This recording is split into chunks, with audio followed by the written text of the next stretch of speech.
This is the 9th Uganda convention, but it's actually the first time that we've had fintech on the agenda.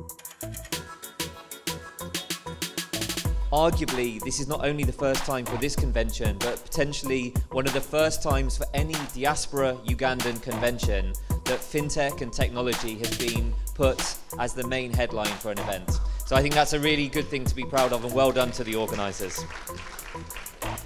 We could not have chosen a better city to be in to talk about fintech, and why is that? London receives more inward investment in fintech than all of Europe combined. So this is still the preeminent European centre for fintech. Uganda, this is a fantastic opportunity to talk fintech. So why is it that I'm standing here before you? Well, a few years ago, if you had told me that I would be here leading a fintech section at the Uganda convention, I would have burst out laughing. I would have said this won't be possible. My job was to promote Carlsberg beers worldwide. I was marketing director in several countries. And then Catherine Wines, the co-founder of World Remit, I don't know if it was a good idea or bad, she will be able to tell you herself, but she recruited me and took me back from Europe into World Remit, this small fintech company.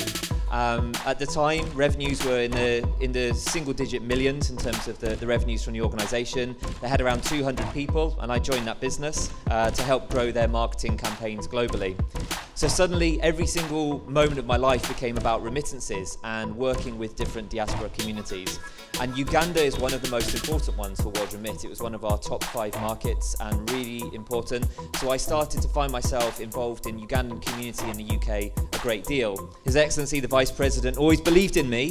And you can see there that I had the pleasure of meeting you in 2017 when you came to the World Remit offices. So it's a real pleasure to see you again, sir.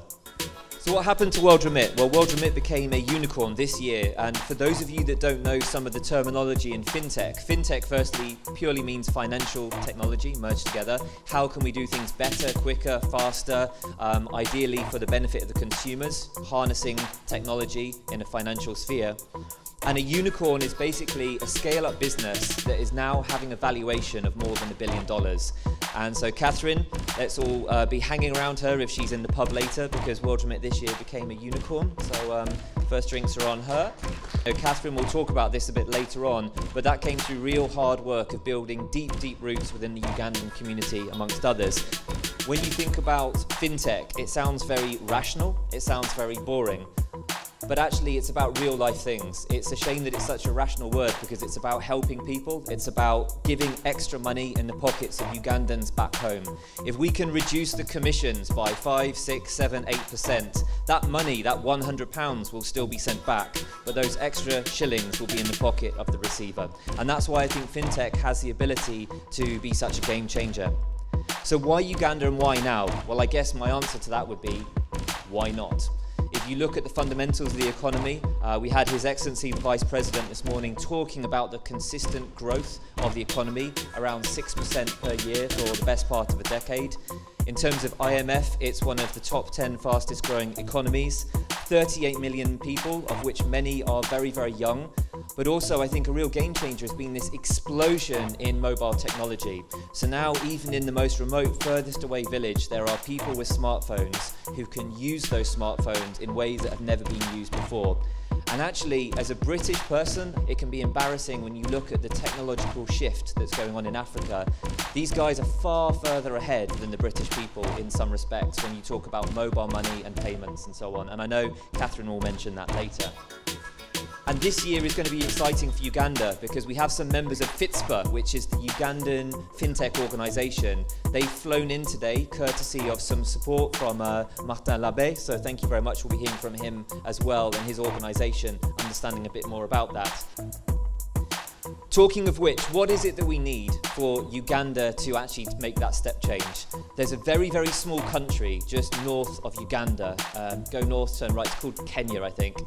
They're a little bit further ahead than us at the moment.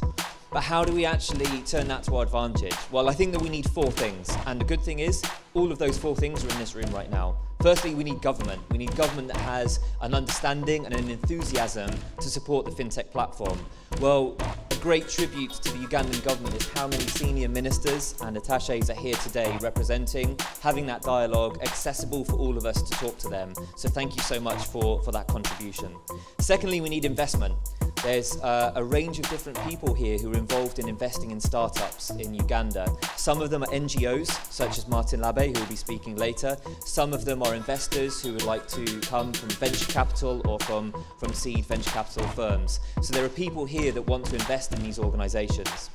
Thirdly, you need an ecosystem, and that's why Fitzborough plays such an important role within Uganda and why it's an organisation that we all need to get behind. But fourthly, and I think most importantly, is momentum. When I look around this room, there must be 150 odd people, probably 1,000 years worth of experience in diplomacy, in banking, in entrepreneurship, in finance, in politics. And I think if we all combine that and we add enthusiasm and a determination, I'm absolutely positive that we'll be able to make a huge difference.